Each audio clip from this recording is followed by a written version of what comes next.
আল্লাহ সুবহানাহু ওয়া তাআলা বলেছেন যে ওয়াল্লাযীনা আমানু ওয়া আমিলুস সালিহাতি উলাইকা আসহাবুল জান্নাহ, যারা ঈমান আনয়ন করেছে এবং সৎ কার্য সম্পাদন করেছে তাদের জন্য কি রয়েছে? জান্নাত। আর এই জান্নাতি হওয়া কিন্তু আমাদের সকলেরই উদ্দেশ্য। আর এই জান্নাতি হতে গেলে আপনাকে মুমিন হতে হবে, এবং সেই সাথে যে বিষয়টা আমরা বলছি যে প্রকৃত মুমিন হতে হবে। তো প্রকৃত মুমিন হওয়ার শর্তাবলী কি, এগুলো জানার পূর্বে আমরা এই যে হেডলাইনটা রয়েছে যে প্রকৃত মুমিন হওয়ার শর্তাবলী, এই হেডলাইনটা একটু বিস্তারিত ভাবে আমরা জেনে নেব। তার আগে আমি আপনাদের সাথে ছোট্ট একটা বিষয় শেয়ার করি, সেটা হলো যে আমাদের ওস্তাদরা বলতেন যে পরীক্ষা কেন্দ্রিক যে পড়ালেখা হয় এটা হলো বাধ্যতামূলক পড়ালেখা। যে পরীক্ষার জন্য আমরা যা পড়বো সেটা আমাদেরকে পড়তেই হবে, না পড়লে আমরা ফেল করব। কিন্তু অন্যান্য সময় তুমি যেটা পড়বে সেটাই হলো আসল ইলম। তো জুমার দিনে আমরা যে খুতবা শুনি, আমরা যে ওয়াজ মাহফিল গুলো শুনি, এগুলো আমাদের বলা যায় একটা ওয়াজিব পর্যায়ে। এগুলো যদি আমরা না করি আমাদের মুসলমানিত্বই থাকবে না। কিন্তু এখানে যে আমরা উপস্থিত হয়েছি, এত সুন্দর একটি জায়গা, এখানে কিন্তু আমাদেরকে কেউ জোর করে নিয়ে আসেনি, বা এখানে না আসলে আমাদের কোনো গুনাহ হতো না, আমাদের কোনো পাপ হতো না, আমরা স্বেচ্ছায় এসেছি। তো এই জন্য গতানুগতিক আমরা জুমাতে যে বিষয়গুলো শিখি, যে বিষয়গুলো জানি, বা যে নিয়মে আমরা আলোচনা করি, এর চেয়ে একটু বাহিরে এসে আমরা এই আলোচনাতে আলোচনা করবো, যাতে করে বিশেষ কিছু এখান থেকে আমরা হাসিল করতে পারি, একটু গভীর কিছু আমরা হাসিল করতে পারি। তো প্রিয় উপস্থিতি, একজন মুমিন, আসলে মুমিন কাকে বলে? একজন মুমিন হতে গেলে আপনার মধ্যে ন্যূনতম কি উপাদান থাকতে হবে? তো আমরা যদি লক্ষ্য করি, একজন মুমিন হতে গেলে আপনাকে অবশ্যই তিনটা জিনিস আপনার মধ্যে উপস্থিত থাকতে হবে। যার এক নাম্বার হলো আত-তাসদীকু বিল কলব, অর্থাৎ অন্তর থেকে আপনাকে স্বীকৃতি প্রদান করতে হবে। আল্লাহ সুবহানাহু ওয়া তাআলাকে, রাসূল সাল্লাল্লাহু আলাইহি সাল্লামকে এবং ঈমানের যত শাখা প্রশাখা রয়েছে, ইসলামের যাবতীয় বিষয়কে আপনাকে অন্তর থেকে স্বীকৃতি প্রদান করতে হবে। এটা হলো এক। তো এই ক্ষেত্রে আমরা দেখতে পাই যারা মুনাফিক রয়েছে তারা কিন্তু রাসূলের সাথে কাজ করেছে, ইসলামের অনেক বিধিবিধান তারা পালন করেছে, তারা বাহ্যিকভাবে ইসলামকে ফুটিয়ে তুলেছে, কিন্তু তারা কিন্তু সফলকাম নয়, তারা কিন্তু ক্ষতিগ্রস্ত। এর কারণ হলো তারা ইসলামটাকে অন্তর থেকে ধারণ করতে পারেনি। এই জন্য আল্লাহ সুবহানাহু ওয়া তাআলা বলেছেন, আল্লাহু ইয়াশহাদু ইন্নাল মুনাফিকিনা লাকাযিবুন, আল্লাহ সুবহানাহু ওয়া তাআলা সাক্ষ্য দিচ্ছেন যে মুনাফিকরা তারা হলো মিথ্যাবাদী, তাদের কর্ম এক এবং তারা অন্তরে গোপন রেখেছে আরেকটা। এই জন্য আপনাকে মুমিন হতে হলে সর্বপ্রথম যে বিষয়টা থাকতে হবে সেটা হলো অন্তর থেকে আপনাকে একদম কঠিন ভাবে বিশ্বাস করতে হবে, অন্তর থেকে খুব জোরালো ভাবে আপনাকে বিশ্বাস করতে হবে। আর দ্বিতীয় নাম্বার যে বিষয় সেটা হলো আল ইকরার বিল লিসান, অন্তরে আপনি যে বিষয়টা লালন করেন, অন্তরে আপনি যে বিষয়টা স্বীকৃতি প্রদান করেন, এই বিষয়টা আপনার জবান দ্বারাও স্বীকৃতি দিতে হবে যে আমি আল্লাহ সুবহানাহু ওয়া তাআলাকে এক মানি, আমি রাসূল সাল্লাল্লাহু আলাইহি সাল্লামকে আমার জীবন আদর্শ মানি। এই বিষয়টা আপনার জবান দিয়ে ফুটিয়ে তুলতে হবে। প্রিয় উপস্থিতি, এই জন্য দেখুন ফিরআউন, সে কিন্তু অন্তর থেকে জানতো যে এক আল্লাহ রয়েছে, তারই ইবাদত করতে হবে, এটা কিন্তু সে অন্তর থেকে জানতো, কিন্তু সে মুখে স্বীকৃতি দেয়নি।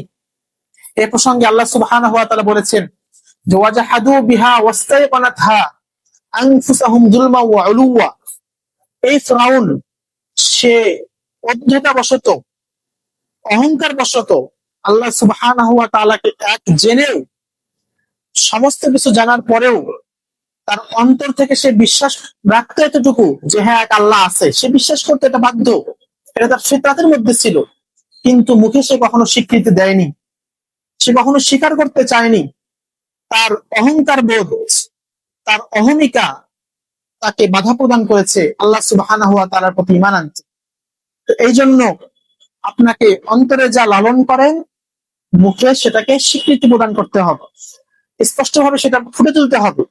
আর তৃতীয় নাম্বার যে বিষয়, অত্যন্ত গুরুত্বপূর্ণ বিষয়, সেটা হলো আল আমালু বিল জাওয়ারিহ।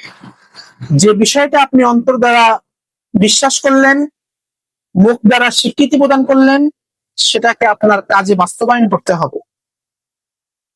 তো এই তিনটা জিনিসের যখন সমন্বয় আপনার মধ্যে ঘটবে, সেই সময় হলো আপনি একজন মুমিন হিসেবে গণ্য হবে। সেই সময় আপনাকে একজন প্রকৃত মুমিন বলাটা যুক্তিগত হবে। প্রিয় উপস্থিতি, এই জন্য আপনাকে যে কাজ করতে হবে, একটা বিষয় লক্ষ্য করে দেখুন, বর্তমানে অনেক ভালো কাজ রয়েছে, যেমন সত্যবাদিতা, ব্যবসায়ের ক্ষেত্রে আপনার সৎভাবে ব্যবসা করা, এই বিষয়গুলো কিন্তু কাফের মুশরিকরাও তারা পালন করে। অনেক ভালো কাজ যেটা ইসলামে ভালো বলা হয়েছে, ইসলামে আল্লাহ সুবহানাহু ওয়া তাআলা করতে বলেছেন, সেগুলো কিন্তু কাফের মুশরিকরাও পালন করে। তারা চুরি করে না, তারা ডাকাতি করে না, কিন্তু তারা কি মুমিন? তারা কখনোই মুমিন নয়। কারণ কি? মুমিন হতে গেলে আপনার মধ্যে এই তিনটা বিষয়ের সমন্বয় ঘটতে হবে। আপনি একটা ভালো কাজ করলেন, কিন্তু সেই ভালো কাজটা আল্লাহর পক্ষ থেকে এবং আল্লাহ আমাকে করতে বলেছে এই জন্যই করলেন, এরকম বিশ্বাস আপনার মধ্যে নেই। আপনি মুখের স্বীকৃতি দেন না, যা এটা ইসলামের বিষয়, আমি এটাকে মেনে চলি, এরকম স্বীকৃতি আপনি দেন না। তো যতই আপনি ভালো কাজ করুন না কেন, তখন কিন্তু আপনি মুমিন হিসেবে গণ্য হবেন না। এই জন্য একজন মুমিন হতে গেলে অবশ্যই আপনাকে এই তিনটা বিষয়ের সমন্বয় ঘটাতে হবে। প্রিয় উপস্থিতি, তো এই তিনটা বিষয়ের কেন প্রয়োজন, কি জন্য আমাদেরকে এই তিনটা বিষয় একসাথে আমাদের মধ্যে থাকতে হবে? প্রথমত যে বিষয়টা, সেটা হলো অন্তর দ্বারা যে আপনি আল্লাহর প্রতি ঈমান আনবেন, ইসলামের প্রতি ঈমান আনবেন, ইসলামিক বিষয়গুলোর প্রতি ঈমান আনবেন, এই বিষয়টাই অন্তরের কাজটা আল্লাহ সুবহানাহু ওয়া তাআলা দেখবেন। আল্লাহ সুবহানাহু ওয়া তাআলা রাসূল সাল্লাল্লাহু আলাইহি সাল্লামের মাধ্যমে জানিয়ে দিয়েছেন, ইন্নাল্লাহা লা ইয়ানজুরু ইলা সুওয়ারিকুম ওয়া আলওয়ানিকুম, যে আল্লাহ সুবহানাহু ওয়া তাআলা তোমাদের বাহ্যিক রূপ, তোমাদের বাহ্যিক যে অবয়ব, এগুলোর প্রতি দৃষ্টি দেন না। ওয়ালাকিন ইয়ানজুরু ইলা কুলুবিকুম ওয়া আমালিকুম, কিন্তু তিনি তোমাদের অন্তরের প্রতি দৃষ্টি আরোপ করেন, যে তোমাদের অন্তরে কি রয়েছে। এই যে আপনি অন্তর থেকে একটা বিষয়ের প্রতি ঈমান আনয়ন করবেন, এই বিষয়টা আল্লাহ সুবহানাহু ওয়া তাআলা দেখবেন। এই জন্য আপনাকে অন্তর দ্বারা বিষয়টার উপর ঈমান আনতে হবে। দ্বিতীয় যে বিষয়, সেটা হলো যে মুখের স্বীকৃতি আপনি কেন দিবেন? আল্লাহ সুবহানাহু ওয়া তাআলা সবই দেখতেছেন, সবই জানেন, আপনার অন্তরে কি আছে সবকিছুই জানেন। মুখের স্বীকৃতির প্রয়োজনটা কি? মুখের স্বীকৃতির প্রয়োজন হলো আমরা চলতে ফিরতে আমি যেন আপনাকে চিনতে পারি যে আপনি মুমিন, আমি যেন আপনাকে জানতে পারি যে আপনি মুসলিম। আপনি মৃত্যুবরণ করার পর আপনার সম্পত্তিটা যেন ইসলামিক ভাবে বন্টিত হয়, আপনার জানাজাটা যেন সঠিকভাবে পালন হয়, আপনার কাফন এবং দাফনটা যেন মুসলিমদের কবরস্থানে হয়, এই বিষয়টা জানার জন্য আপনার মুখের যে স্বীকৃতি, এটা জরুরি। এই জন্য অনেক মানুষ দেখবেন যে বলে যে আমি মনে মনে আল্লাহকে বিশ্বাস করি, অথচ দেখবেন তার মুখে সে ইসলামের অনেক বিষয়কে সে গালিগালাজ করতেছে, মাঝে মাঝে আল্লাহ সুবহানাহু ওয়া তাআলাকে গালিগালাজ করতেছে, তার কর্মের মাধ্যমে সে বিভিন্ন খারাপি কাজ করতেছে, কিন্তু সে বলে কি আমি অন্তর থেকে মুমিন, কিন্তু সে তার দাবিতে সত্যবাদী নয়। তো এই জন্য আপনাকে কি করতে হবে? মুখের স্বীকৃতি দিতে হবে। আর তৃতীয় নম্বর যে বিষয়, সেটা হলো যে আমলটা কেন প্রয়োজন। আমলটা এই কারণে প্রয়োজন যে পরকালীন জীবনে আল্লাহ সুবহানাহু ওয়া তাআলা আপনাকে যে জান্নাতি এবং জাহান্নামী নির্ধারণ করবেন, আপনাকে যে জাযা দিবেন, পুরস্কার দিবেন, সেটা আপতিত হবে আপনার আমলের উপর ভিত্তি করে। এই জন্য আপনাকে আমল করতে হবে। দেখবেন যে অনেক মানুষ নামাজ পড়ে না, নির্দ্বিধায় জুমার নামাজের সময় সে ব্যবসা করে যাচ্ছে, আসরের নামাজের সময় ব্যবসা করে যাচ্ছে। তখন তাকে যদি আপনি সৎ পথে আহ্বান করেন, সে বলবে কি যে আমি মন থেকে আল্লাহকে ভালোবাসি, আমি ঈমান ঠিক আছে আমার, কিন্তু সে আমল করে না। তাহলে সে তার ঈমানদারিত্বের যে দাবি আছে, সে দাবিতে সে সত্যবাদী নয়। প্রিয় উপস্থিতি, এই জন্য আপনি কি যদি মুমিন হতে চান, এই তিনটা বিষয়ের সমন্বয় ঘটাতে হবে। এরপর আমরা মুমিন সম্পর্কে জানলাম, এখন বলা হয়েছে মুমিনের শর্তাবলী। এই শর্ত জিনিসটা আসলে কি? তো সঠিকভাবে এবং সহজভাবে যদি আমরা শর্ত জিনিসটাকে বুঝতে চাই, তা আমরা নামাজের প্রতি যদি লক্ষ্য করি, যে নামাজ পড়তে হবে এই জন্য অজু করা শর্ত। নামাজের জন্য কি? অজু করা শর্ত। তো যে জিনিসটা কোন একটা বিধান পালন করতে গিয়ে যে জিনিসটা প্রয়োজন হয়, সেটি হলো শর্ত। এখন একটা বিষয় এখানে লক্ষ্য করুন, যে নামাজ পড়তে গেলে আপনাকে অজু করা শর্ত, অজু ছাড়া আপনার নামাজ হবে না। কিন্তু আপনি যদি অজু করেন, তাহলে কি আপনার উপর নামাজ ওয়াজিব? তাহলে কিন্তু আপনার উপর নামাজ ওয়াজিব নয়। কিন্তু আপনি যদি নামাজ পড়তে চান, তখন আপনাকে অবশ্যই অজু করতে হবে, অজু করা ওয়াজিব। এই অবস্থিতি এখানে যে বিষয়টি আরো স্পষ্ট করে আমি যদি বুঝাই, যে এই যে কাফের মুশরিকরা, একটু আগে যেটা বললাম, তারা অনেক ভালো কাজ করতেছে, অনেক ভালো ভালো কাজ করতেছে, যে কাজগুলো ইসলামে করতে বলা হয়েছে, কিন্তু এরপরেও তারা এই ভালো কাজের জন্য কোনো প্রকার সওয়াব পাবে না, কোনো প্রকার প্রতিদান পাবে না। এর কারণ হলো, তাদের ভালো কাজটা গ্রহণ হওয়ার জন্য যে শর্ত রয়েছে, এই শর্তটাই তাদের মধ্যে নেই। যেমন কি মনে করেন, আপনি অজু ছাড়া নামাজ পড়লেন, আপনার কি নামাজ হবে? কখনোই নামাজ হবে না। কারণ কি? অজুর জন্য, নামাজের জন্য অজু করাটা শর্ত, আপনি শর্তটা পালন করেননি, এই জন্য অজু ছাড়া যদি আপনি নামাজ পড়েন, নামাজ আপনার আদায় হবে না। তো এই কারণে আপনি যদি মুমিন হতে চান, মুমিন হওয়ার যে শর্ত রয়েছে, এই শর্তগুলো আপনার মধ্যে থাকতে হবে।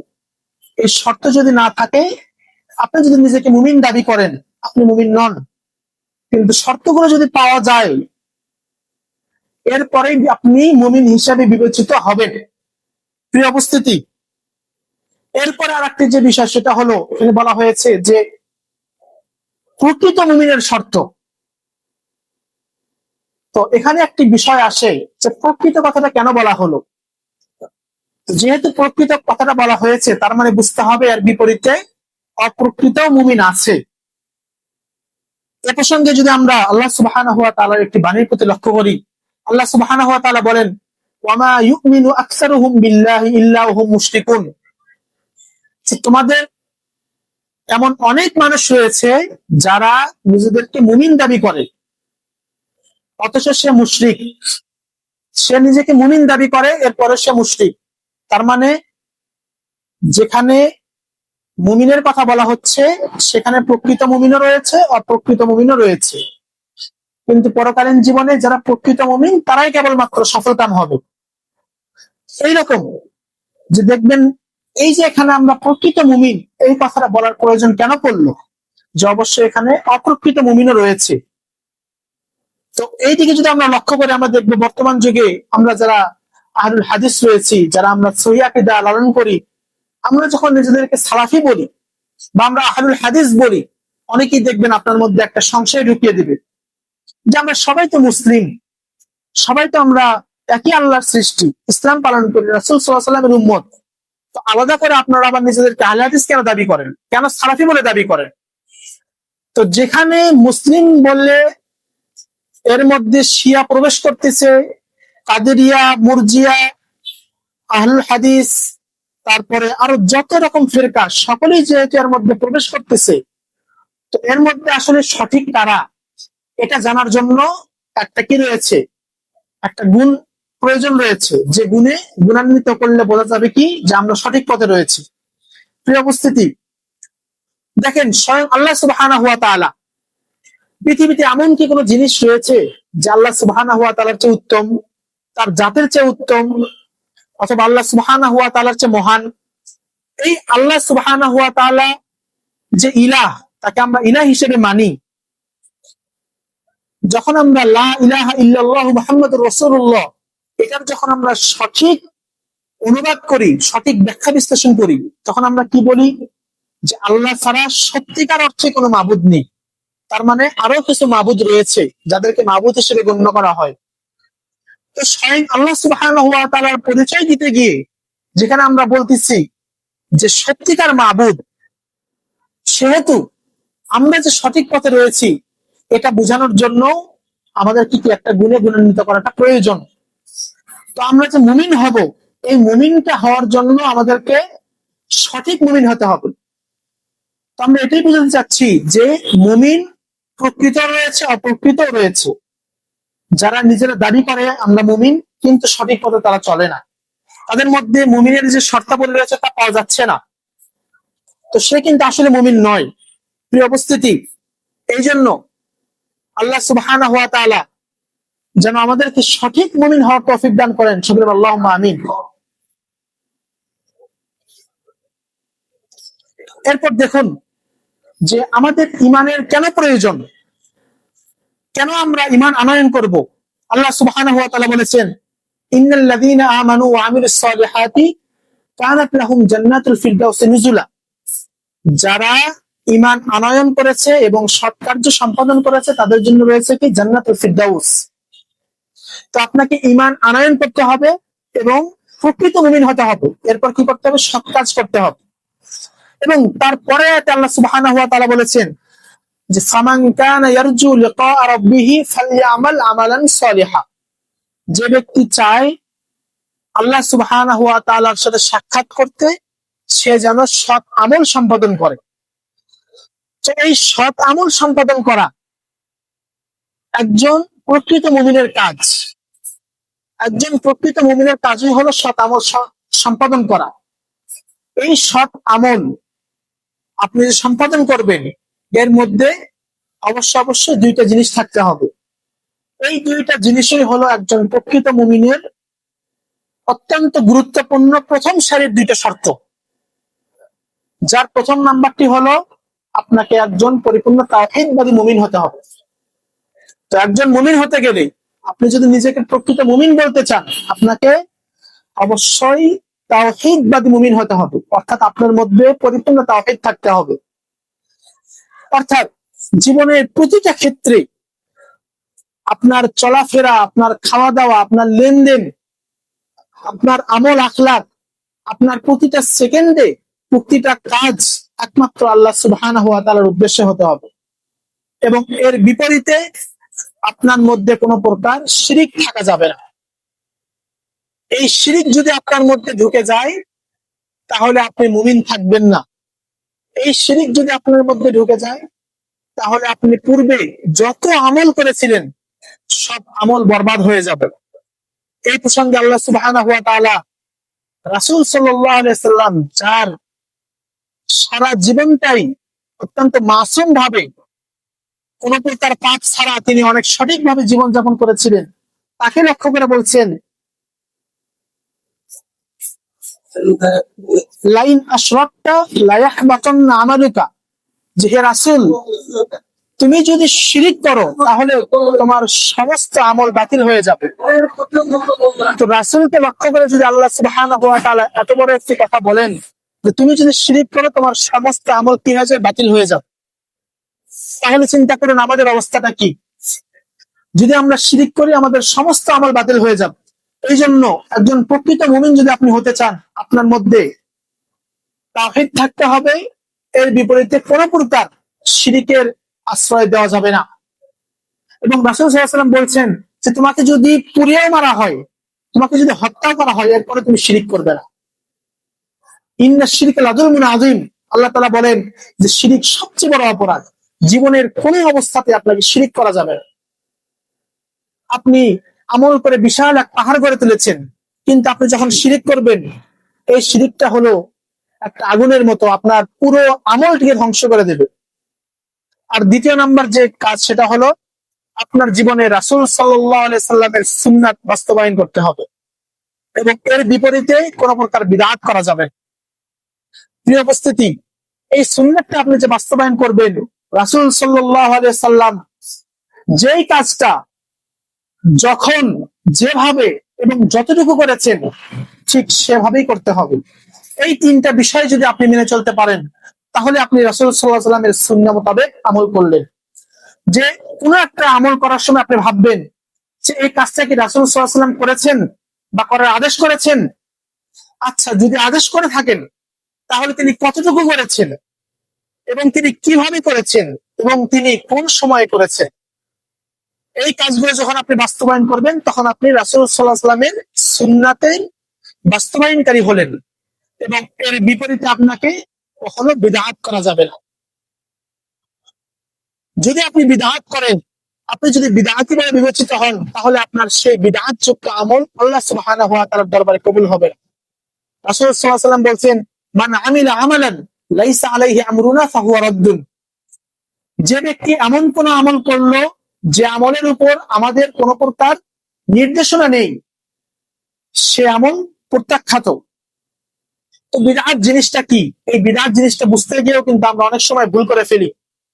বিদআতের সঠিক সংখ্যা হলো যে আমলটা রাসূল সাল্লাল্লাহু আলাইহি ওয়াসাল্লাম তার যুগে এবং তার পরবর্তী সময়ে সাহাবীদের যুগে শরীয়তের একটা বিষয় হিসেবে পালিত হয়নি, এমন আমল যদি আপনি করেন তাহলে সেটাই হবে বিদআত। কিছু বিষয় রয়েছে যেটা রাসূল সাল্লাল্লাহু আলাইহি ওয়াসাল্লামের যুগে পালিত হয়নি, কিন্তু সাহাবীদের যুগে সেই বিষয়টা পালিত হয়েছে, তাহলে আপনাকে ধরে নিতে হবে যে ওই বিষয়টা সাহাবীরা নিজ থেকে করেননি। হয়তো বা কোনো সময় রাসূলের কাছ থেকে তারা জানতে পেরেছিলেন যে আমলটা করতে হবে, কিন্তু রাসূল তার জীবদ্দশায় সে আমলটা করার সুযোগ পাননি। তো এই জন্য এমন যদি কোনো বিষয় থাকে যে রাসূলের যুগে হয়নি, সাহাবীদের যুগে হয়েছে, সেটাকে আপনি সরাসরি কঠোর ভাষায় বিদআত বলতে পারেন না।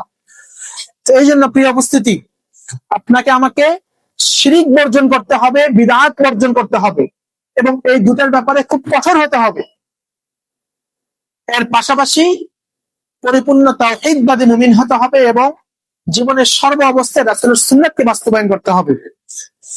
তো সময় যেহেতু স্বল্প, আমরা আল্লাহ সুবহানাহু ওয়া তাআলার কাছে দোয়া করি যে আল্লাহ সুবহানাহু ওয়া তাআলা যাতে করে আমাদেরকে একজন পরিপূর্ণ মুমিন হওয়ার তৌফিক দান করেন। সকলে আল্লাহুম্মা আমিন। দুনিয়াতে এখন নানান রকম ফিতনা ফাসাদে ভরপুর, এই সময় প্রকৃত মুমিন হওয়া অনেক কষ্টকর, কিন্তু আমাদেরকে চেষ্টা রাখতে হবে যে আমরা যেন প্রকৃত মুমিন হতে পারি। তো সম্মানিত উপস্থিতি, আল্লাহ সুবহানাহু ওয়া তাআলা আমাদেরকে সকলকে প্রকৃত মুমিন হওয়ার তৌফিক দান করুন, এবং আমাদের কথা, কাজ এবং আমাদের অন্তর তিনটার সমন্বয় যাতে ঘটে, আমরা যেন সঠিকভাবে একজন মুমিনের যাবতীয় কার্যাবলী আমরা জীবনে বাস্তবায়ন করতে পারি, এবং শেষ অবধি আমাদের মৃত্যুটা যেন মুমিন অবস্থায় হয়। আল্লাহ সুবহানাহু ওয়া তাআলা আমাদেরকে সেই তৌফিক দান করুন। সকলে আল্লাহুম্মা আমিন। ওয়া সাল্লাল্লাহু ওয়া সাল্লাম আলা নাবিয়িনা মুহাম্মদ ওয়া আলা আলিহি ওয়া সাহবিহি আজমাইন। আসসালামু আলাইকুম ওয়া রাহমাতুল্লাহি ওয়া বারাকাতুহু।